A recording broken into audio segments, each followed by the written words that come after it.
अस्सलामुअलैकुम वीवर्स, मैं हूं मोहम्मद ममरेज़ और आप देख रहे हैं ममरेज़ इलेक्ट्रिक यूट्यूब चैनल।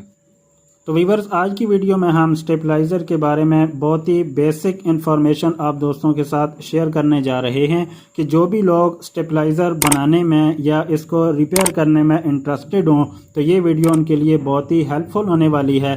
उसकी रीज़न ये है कि मैं कुछ अरसा पहले तक स्टेबलाइज़र ख़ुद बनाया करता था और रिपेयर भी किया करता था। तो अब ऑलमोस्ट मैंने ये काम छोड़ा हुआ है। अब सारा का सारा फोकस सिर्फ वाइंडिंग पर होता है और ख़ास तौर पे मशीनी वाइंडिंग पर होता है। तो इसलिए मैंने सोचा कि क्यों ना जो चीज़ मेरे पास है मैं वो आप दोस्तों के साथ शेयर कर दूं। मुमकिन है कि इससे किसी का फ़ायदा हो जाए जो इस फील्ड के अंदर आना चाहता है, जो स्टेबलाइज़र बनाना चाहता है या इसको अच्छे तरीके से रिपेयर करना चाहता है। तो ये वीडियो ख़ास तौर पर उन दोस्तों के लिए बहुत ही हेल्पफुल और बहुत ही मुफीद साबित होगी। लेकिन वीडियो की तरफ बढ़ने से पहले दोस्तों, अगर आप हमारे चैनल पे न्यू हैं और अभी तक आपने हमारे यूट्यूब चैनल को सब्सक्राइब नहीं किया तो काइंडली सब्सक्राइब कर लें और साथ ही बने बेल के आइकॉन को भी प्रेस कर दें ताकि जब भी नई वीडियो अपलोड की जाए तो नोटिफिकेशन आप दोस्तों तक सबसे पहले पहुंच सके। तो आइए बढ़ते हैं आज की इंटरेस्टिंग वीडियो की तरफ।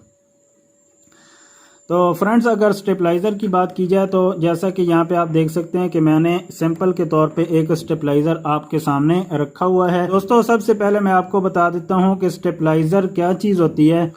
तो स्टेबलाइज़र एक ऐसी डिवाइस है जो कि लो वोल्टेज को इंक्रीज़ करके आपके रिक्वायर्ड वोल्टेज तक पहुंचा देती है। ये इस वजह से मैं कह रहा हूं रिक्वायर्ड वोल्टेज, इसलिए कि बहुत सारी कंट्रीज़ के अंदर 110 वोल्टेज की रिक्वायर होती है। तो वहां पे स्टेबलाइज़र आपके लो वोल्टेज को इंक्रीज़ करके 110 या 120 तक ले आएगा।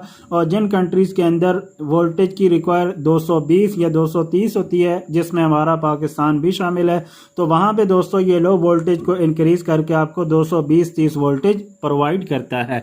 तो स्टेबलाइज़र के अंदर बेसिकली दोस्तों दो चीज़ें लगी होती हैं। एक इसके अंदर ट्रांसफार्मर होता है, जैसा कि ये आप देख सकते हैं कि ये आपके सामने एक ट्रांसफार्मर है। यही ट्रांसफार्मर इस स्टेबलाइज़र के अंदर इस्तेमाल किया जाता है। और दूसरी इसके अंदर बड़ी चीज़ होती है दोस्तों इसका सर्किट या इसकी किट या इसको कार्ड भी कहा जाता है।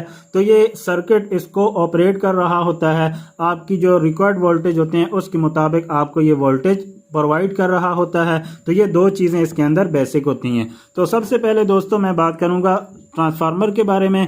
तो जैसा कि आप देख सकते हैं कि ये आपके सामने एक ट्रांसफार्मर डिवाइस है। तो ट्रांसफार्मर डिवाइस का काम ये होता है कि ये या तो लो वोल्टेज को ज़्यादा करती है या ज़्यादा वोल्टेज को कम करती है। तो इसलिए दोस्तों ट्रांसफार्मर की दो टाइप्स बनती हैं, स्टेप अप ट्रांसफार्मर और step down transformer. Step up transformer ऐसे ट्रांसफार्मर को कहा जाता है जो कि लो वोल्टेज को इंक्रीज करता है, ज़्यादा करता है, बढ़ाता है। जबकि स्टेप डाउन ट्रांसफार्मर ऐसे ट्रांसफार्मर को कहा जाता है जो कि वोल्टेज को कम करता है, यानी ज्यादा वोल्टेज को कम कर रहा होता है। और ये ज्यादातर हमारे बैटरी चार्जर्स वगैरह के अंदर जो ट्रांसफार्मर लगे होते हैं वो स्टेप डाउन ट्रांसफार्मर होते हैं। और स्टेबलाइजर के अंदर जो आपका ट्रांसफार्मर इस्तेमाल होता है दोस्तों, ये स्टेप अप ट्रांसफार्मर होता है, यानी ये कम वोल्टेज को ज्यादा कर रहा होता है।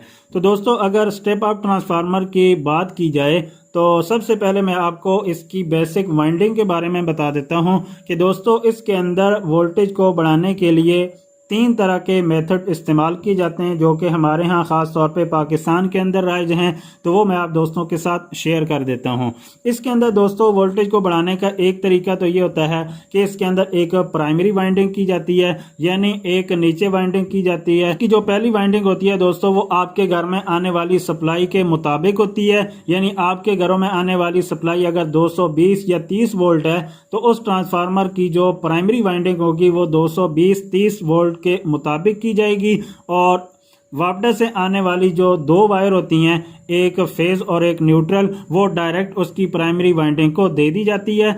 और फिर वोल्टेज को इंक्रीज करने के लिए उस प्राइमरी वाइंडिंग के ऊपर इस सीरीज के अंदर सेकेंडरी वाइंडिंग की जाती है, जिसके अंदर कई स्टेप रखे जाते हैं, कई लूप्स उसमें से निकाली जाती हैं और मुख्तलिफ लूप्स पे आपको डिफरेंट वोल्टेज मिलते हैं जो कि इंक्रीज किए हुए होते हैं। और जो इसकी सेकेंडरी वाइंडिंग होती है दोस्तों उससे आपके ज्यादा वोल्टेज लिए जा सकते हैं। तो वाइंडिंग का ये तरीका दोस्तों पुराना तरीका है और पुराने जितने भी स्टेबलाइजर हैं वो इसी के मुताबिक वाइंड किए हुए होते हैं। लेकिन इस वाइंडिंग का मसला ये है कि इस वाइंडिंग को आप एक हद तक इस्तेमाल कर सकते हैं। अगर आपके वोल्टेज बहुत ज़्यादा डाउन होते हैं उसके लिए फिर दोस्तों ये वाइंडिंग आपका ज़्यादा साथ नहीं दे सकती। फॉर एग्जांपल अगर आपकी तरफ आने वाले जो वोल्टेज है वो 100 से भी कम हो जाते हैं तो आप जानते हैं कि 100 से 220-30 तक पहुंचाने के लिए दरम्यान में काफ़ी सारी लूप्स निकालनी पड़ती हैं। और फिर जब इसकी पहली वाइंडिंग जो कि 220 के मुताबिक होगी तो उसको जब वापडा की तरफ से 100 वोल्ट मिलेंगे तो दोस्तों वो 230 तक पहुंचाने में काफ़ी ज़्यादा दरम्यान में आपको सेकेंडरी वाइंडिंग भी चाहिए और उसी के मुताबिक रिलेज भी चाहिए, जबकि आमतौर पे ऐसा नहीं होता। तो ये दोस्तों पहला तरीका है हमारा जिसके अंदर प्राइमरी वाइंडिंग अलग होती है और सेकेंडरी वाइंडिंग अलग होती है। दूसरा तरीका दोस्तों ये है कि जिसमें प्राइमरी और सेकेंडरी का कोई चक्कर नहीं होता, उसमें सिर्फ एक ही वाइंडिंग होती है 0 से लेकर 230 या 40 वोल्ट तक, और उसी वाइंडिंग को एज ए प्राइमरी और एज ए सेकेंडरी इस्तेमाल किया जाता है और आजकल इस तरीके को बहुत ज़्यादा फॉलो किया जाता है। इस तरीके का दोस्तों आपको फ़ायदा ये होता है कि आपके वोल्टेज ज़्यादा लो भी आ रहे हों तो ये आपको आपके मतलूबा वोल्टेज बढ़ा के दे सकता है। लेकिन अगर इसमें नुकसान की बात की जाए तो इसकी जो आउटपुट होती है दोस्तों उसके अंदर स्मूथनेस कम होती है और फ्लक्चुएशन ज़्यादा देखने को मिलती है। तो इसलिए दोस्तों जो दूसरी किस्म का ट्रांसफार्मर होता है वो ज़्यादा एफिशिएंट होता है, साथ ही साथ उसमें फ्लक्चुएशन भी ज़्यादा होती है। जबकि पहली किस्म का ट्रांसफार्मर जो कि मैंने आपको बताया कि जिसमें प्राइमरी और सेकेंडरी अलग अलग होती हैं, तो वो ट्रांसफार्मर इतना एफिशिएंट तो नहीं होता लेकिन उसमें स्मूथनेस आपको ज़्यादा मिलती है और फ्लक्चुएशन उसके अंदर बहुत कम होती है या ना होने के बराबर होती है। और अगर तीसरी टाइप की बात की जाए तो दोस्तों ट्रांसफार्मर की तीसरी वाइंडिंग इस तरीके से की जाती है कि उसके अंदर भी प्राइमरी वाइंडिंग भी होती है और सेकेंडरी वाइंडिंग भी होती है, लेकिन प्राइमरी वाइंडिंग को दो हिस्सों के अंदर डिवाइड कर दिया जाता है, यानी 0 से लेकर तकरीबन 150 वोल्ट तक की वाइंडिंग करके उसके बाद एक लूप निकाल दी जाती है और फिर 150 से लेकर 220 तक की वाइंडिंग करके एक और लूप निकाल दी जाती है। तो इसमें बेसिकली आपकी प्राइमरी को दो हिस्सों में डिवाइड कर दिया जाता है और उसके बाद उसकी सेकेंडरी वाइंडिंग कर दी जाती है। तो दोस्तों सर्किट के ऊपर कुछ इस तरीके से सेट किया जाता है, वापडा की न्यूट्रल को इसकी 0 वाली लूप के साथ मिला दिया जाता है और जो वापडा का फेज होता है वो दोस्तों इसकी प्राइमरी के साथ 1 by 1 काम करता है, यानी सबसे पहले उसको अटैच किया जाता है 220 वाली लूप के साथ और अगर मजीद उससे वोल्टेज कम होकर 150 के करीब पहुंचते हैं तो वो आपका फेज 220 वाली लूप से हटकर रिले के जरिए वो 150 वाले लूप पे चला जाता है। तो इसकी वजह से दोबारा आपकी सेकेंडरी काम करना शुरू कर देती है। तो अगर इस वाइंडिंग की बात की जाए तो दोस्तों इस तरह की जो वाइंडिंग होती है वो ज़्यादा एफिशिएंट भी है और इसके अंदर निस्बतन स्मूथनेस भी पाई जाती है, यानी काफ़ी ज़्यादा लो वोल्टेज हो तो उसको भी ये इंक्रीज कर सकती है और इसी तरीके से इसके अंदर जो फ्लक्चुएशन है वो भी कम रहती है। तो इसके अंदर आपको फ्लक्चुएशन सिर्फ प्राइमरी के चेंज होने के वक्त महसूस हो सकती है कि जिस वक्त इसकी प्राइमरी चेंज होती है तो उसमें थोड़ी सी फ्लक्चुएशन होती है, अदरवाइज इसकी जो सेकेंडरी होती है वो स्मूथ ही रहती है, उसके अंदर कोई ज्यादा इशू नहीं होता। तो इसलिए ये वाइंडिंग ज्यादा बेस्ट होती है। लेकिन इसमें मसला ये होता है कि इसके कार्ड और सर्किट को ऑपरेट करने के लिए आपको दो तरह का डीसी करंट चाहिए होता है। एक तो इसकी जो प्राइमरी वाली रिले है उसको ऑपरेट करने के लिए अलहदा से आपको सप्लाई चाहिए और दूसरी सप्लाई आपको चाहिए जो कि इसकी सेकेंडरी वाले सेक्शन को ऑपरेट करेगी। जबकि पहले जो दो ट्रांसफार्मर हैं उसमें आपका जो सर्किट होता है सिंगल सप्लाई पे काम करता है।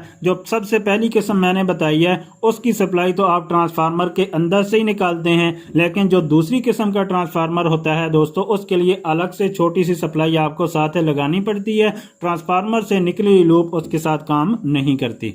और ये जो तीसरी किस्म की वाइंडिंग मैंने आपको बताई है जिसमें प्राइमरी को दो सेक्शन के अंदर तब्दील किया जाता है, इसको मेन चेंज वाली वाइंडिंग भी कहते हैं। तो इसके अंदर दोस्तों डबल सप्लाई आपको चाहिए होती है और वो डबल सप्लाई आपके इसी ट्रांसफार्मर की वाइंडिंग में से भी निकाली जा सकती है कि आप डबल सप्लाई इसी ट्रांसफार्मर में से निकाल लें या फिर आप सेकेंडरी सेक्शन को चलाने के लिए ट्रांसफार्मर से सप्लाई निकाल लें और प्राइमरी की एक रिले को चलाने के लिए आप अलग से छोटी सप्लाई इसके साथ लगा सकते हैं। तो ये दोस्तों बेसिक बात हुई ट्रांसफार्मर के बारे में। तो आम तौर पे आजकल इसकी 3 तरीकों से वाइंडिंग की जाती है। एक के अंदर प्राइमरी और सेकेंडरी दोनों अलग अलग होती हैं, एक प्राइमरी और एक सेकेंडरी होती है। और दूसरी किस्म मैंने बताई जिसके अंदर प्राइमरी और सेकेंडरी नहीं होती बल्कि एक ही वाइंडिंग होती है 0 से लेकर 230-40 तक।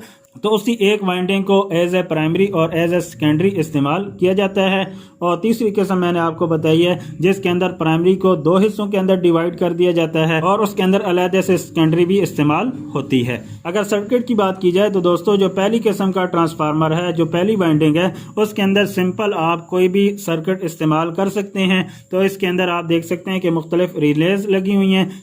तो इस सर्किट को ऑपरेट करने के लिए आपको सिंगल सप्लाई चाहिए, यानी 12 वोल्ट की सप्लाई आपको चाहिए। तो आप उसी ट्रांसफार्मर से भी निकाल सकते हैं और अलग छोटी सप्लाई लगा के भी ले सकते हैं। तो ये दोस्तों सर्किट आपका इस्तेमाल होता है पहली किस्म के ट्रांसफार्मर के साथ।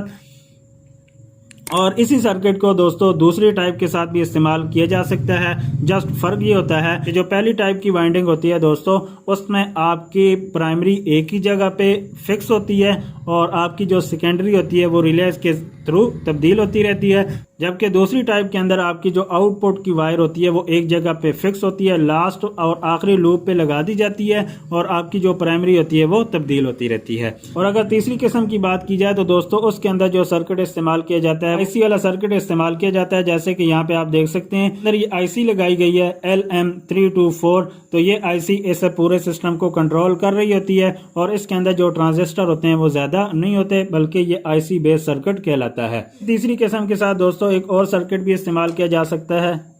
जैसा कि आप देख सकते हैं कि मेरे पास एक पुराना सर्किट पड़ा हुआ है। तो इसके अंदर आप देखते हैं कि एक रिले बड़ी है जो कि मेन को तब्दील करती है और बाकी रिलेज आप देख सकते हैं कि ये छोटी हैं जो कि आउटपुट को कंट्रोल करती हैं। सेकेंडरी वाइंडिंग की जो लूप्स होती हैं वो इनके साथ लगाई जाती हैं। तो इसके अंदर उस तरह की माइक्रो आईसी तो नहीं है, अलबत्ता एक ट्रांजिस्टर टाइप की आईसी इसके अंदर लगी हुई है। जैसा कि आप देख सकते हैं कि TIP41C वाली आईसी इसके अंदर इस्तेमाल की गई है। तो ये भी आपका मेन चेंज वाले स्टेबलाइजर के अंदर इस्तेमाल होता है जिसमें आपकी प्राइमरी को 2 हिस्सों के अंदर डिवाइड किया जाता है। आई होप कि आप स्टेबलाइजर के बारे में कुछ बुनियादी चीजें सीख चुके होंगे और स्पेशली जो वाइंडिंग का डिफरेंस होता है वो भी आप अच्छे तरीके से जान चुके होंगे।